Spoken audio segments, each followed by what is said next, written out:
आज मैं आपके सामने बेसिक इंग्लिश यानी 0 to 5 तक क्लास के लिए पढ़ाने आया हूँ। ऐसे लोग ABCD पढ़ा देते हैं, लेकिन मैं थोड़ा चाह रहा हूँ कि स्टेप बाय स्टेप पढ़े, क्योंकि आप देखेंगे कि जनरली आदमी बच्चे को ABCD लिखना सिखाते हैं, फिर उसके बाद उसको वोवेल कॉन्सोनेंट से सिखाते हैं। तो ये भी सही है, लेकिन अगर उसे हम एक साथ अगर अच्छी तरीके से बेस बनाते हुए पढ़ें तो शायद वो कामयाब होगा। और ये कोई ज़रूरी नहीं है कि मैं जो बोल रहा हूँ वो सही ही हो, लेकिन जिन्हें सही लगे वो देख सकते हैं। तो सबसे पहले हम लोग परिचय करेंगे अल्फ़ाबेट से। अब यहाँ पे द लगाए हैं क्योंकि अल्फ़ाबेट वो इंग्लिश में यूनिक है अपने आप में, इसलिए द अल्फ़ाबेट लिखे हैं बच्चों। अल्फ़ाबेट में आप देख सकते हैं A B, जैसे मैंने घेर दिया था किसी चीज़ के लेके, ये C D E F G H I J K L M N O P Q R S T T U V W X Y Z।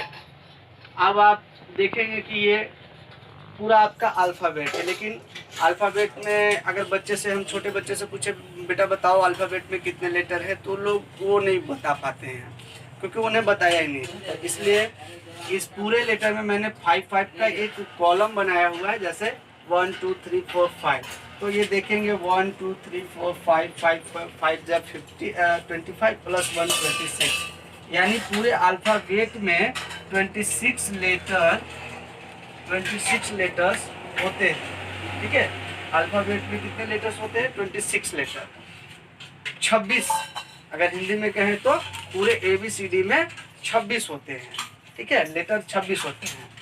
अब चूंकि यहाँ पे हम लोग देखते हैं कि अगर कोई व्यक्ति अलग अलग क्षेत्रों से आता है, जैसे कुछ इंग्लिश को देखें तो पूरे वर्ल्ड में बोला जाता है, अगर कोई रशियन है, इटालियन है, फ्रेंच है, तो ये भी तो हो सकता है। या फिर हमारे ही बीच में देख लीजिए, मैं किसी और तरीके से ए को लिखता हूँ, मेरा दोस्त किसी और तरीके से ए को लिखता है, लेकिन उसका इंटरनेशनली मीनिंग नहीं बदलना चाहिए।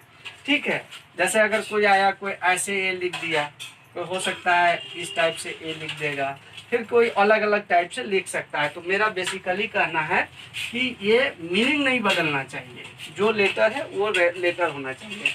तो फिर इसको दो पार्ट में हम लोग बताते हैं। जैसे पहले वाले को कैपिटल लेटर कहते हैं। जैसे कैपिटल लेटर मतलब ये A B C dash dash dash, ये आपका Z, यानी इस फॉर्म में जो लिखा जाएगा उसको कैपिटल लेटर बोलेंगे। स्मॉल लेटर के लिए कैसे बोलेंगे? तो ये A B C D और इस तरह से ये से लेकर Z तक। अब मेरा थोड़ा Z का स्टाइल अलग है, लेकिन जो आपका फ़ॉन्ट रियल है वही, उसी पे ध्यान दीजिएगा। अब मैंने कहा ये तो जनरली लोग सिखा देते हैं, लेकिन मैंने कहा है कि इसके साथ यदि स्टेप से चला जाए तो इस पूरे अल्फ़ाबेट का दो पार्ट होता है। एक को हम लोग बोलते हैं वोवेल और दूसरे को बोलते हैं कॉन्सोनेंट। चूँकि ये मैं होम ट्यूशन तो नहीं दे रहा हूँ कि मैं आज ABCD पढ़ाया, फिर कल मैं जाके उसे छोटा वाला ABCD यानी कैपिटल लेटर से स्मॉल लेटर, ये तो कर नहीं सकते। चूँकि ऑनलाइन प्लेटफॉर्म है, कंप्लीट भी बहुत कम समय में करना है, बच्चे को समझ में भी आना चाहिए, तो मैं चाहूँगा कि इस चीज़ को मैं यहाँ पे कंप्लीट करूँ। तो ये वोवेल्स हो गया A E I O U।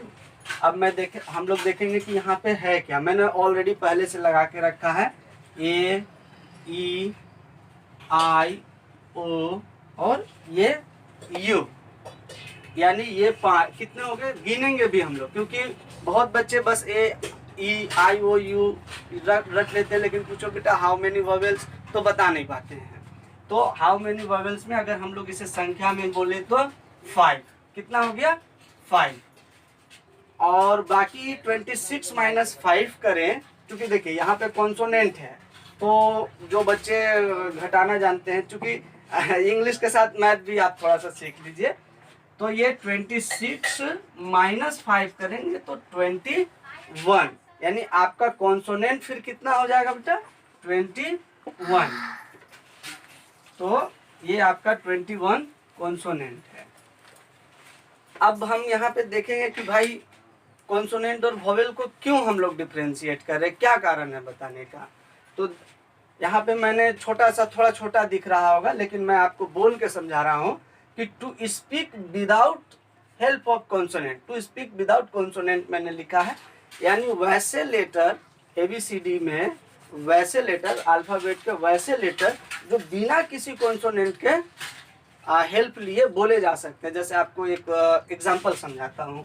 जैसे ये ए है, ए को अब इसको कैसे समझ में आएगा कि हम किसी का हेल्प नहीं ले रहे, उसके लिए मैं हेल्प ले रहा हूँ हिंदी का, ठीक है। ए को अगर हम लोग इंग्लिश में ए लिखेंगे तो इसका साउंड केवल अकेला और अकेला है और वो खुद है ए। लेकिन कॉन्सोनेंट में मैंने लिखा है to speak with help of vowels, यानी कि वैसे लेटर, अल्फाबेट के वैसे लेटर जो वोवेल्स की सहायता से बोले जाते हैं उसे कॉन्सोनेंट कहते हैं। जैसे आप एग्जांपल में मैंने ऑलरेडी यहाँ पे लिखा हुआ है, जैसे बी, बी को अगर हम देखेंगे ए के जैसा एक लेटर नहीं है, बी प्लस ई का भी उच्चारण आ रहा है, यानी कि बी के साथ ई का उच्चारण आ रहा है, ई है ना, ई का उच्चारण आ रहा है, केवल बी नहीं आ रहा है, हनी वाला बी नहीं है, सिर्फ बी हम बता रहे हैं। फिर जैसे आप दूसरा कॉन्सोनेंट को मैंने वहाँ पे मार्क करके लिया है, जैसे ये एम है, ठीक है, एम को मैंने लिया एग्जाम्पल में, तो ए प्लस एम अगर वैसे हम लोग उच्चारण करें तो एम आ रहा है, ठीक है, एम यानी एम में ए का भी उच्चारण है, यानी इसका हेल्प हमको, ए का हेल्प यानी वोवेल का हेल्प हमको लेना पड़ रहा है कॉन्सोनेंट को बोलने में। तो इसीलिए हम लोग कहते हैं कि वैसे लेटर जो बिना किसी कॉन्सोनेंट के बोले जाएं वो वोवेल होते हैं, और वैसे बाकी रिमेनिंग लेटर्स यानी अल्फाबेट के रिमेनिंग लेटर्स जो वोवेल की सहायता से बोले जाते हैं, यानी to speak with help of vowels, तो वो कहलाते हैं कॉन्सोनेंट, ठीक है। इसके बाद आप नोट्स में एक और चीज़ मैं बता देता हूँ, नोट्स है, थोड़ा सा इसको मैं मिटाऊंगा कुछ देर के लिए।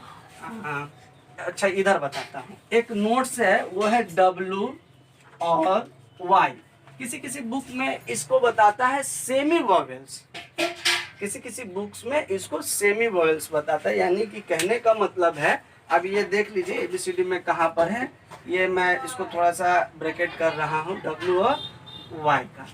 इसको कहता है कि ये दो ऐसे लेटर हैं जिनके पास दोनों गुण हैं, यानी कभी कभी ये तो पूरा वोवेल्स बन जाते हैं और कभी कभी ये पूरा कॉन्सोनेंट भी बन जाते हैं, और कभी कभी दोनों का मिक्सअप रूप देखने आता है। जैसे आप अगर जानते हो हॉल का स्पेलिंग लिखिए WHOLE हॉल, तो वहाँ पे ये इसका व का जो उच्चारण होता है वो खत्म हो जाता है, लेकिन जब ये अपने रूप में है तो इसका व है, जैसे ये हो गया Y, ठीक है, तो ये या का भी है, व का भी आता है, ठीक है।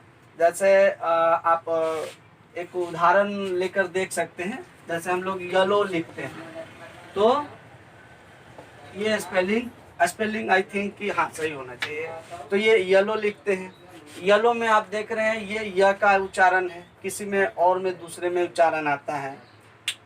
अब इसका इम्पोर्टेंस छोटे बच्चे जो 0 to 1 तो नहीं समझ पाएंगे, लेकिन बाकी को ये चीज़ें समझना होगा कि ये जो बहुत बड़ी बात है अपने आप में कि to speak with help of vowels और टू स्पीक विदाउट कॉन्सोनेंट। जो चीज़ फिर इसके बाद एक स्टेप आता है कि हम लोग सीखते हैं a an the use of a an the, तो यानी कि हम ए को कहाँ लगाएं, एन को कहाँ लगाएं और द को कहाँ लगाएं, ठीक है। तो इस सब चीज़ को अगर हमारा क्लियर रहेगा तो आप देख रहे हैं कि फिर हम आगे चल के ए एन और द को लगाने में कंफ्यूज नहीं करेंगे, यानी हमारा जो है ABCD के साथ हम इस सारे चीज़ को समझें, capital letter, small letter, vowels, consonant, तो आगे चल के आपको फिर इस हिसाब से इंग्लिश पढ़ने में सहूलियत होगा। और छोटे बच्चों को जो अभी 3, 4, 5 में होंगे उनको तो मदद है ही, जो ऐसे बच्चे जो 12th में हो, 12वीं में हो और जिनको बेसिक इंग्लिश नहीं समझ में आती हो, वो भी इस वीडियो को देख सकते हैं। Thank you for this.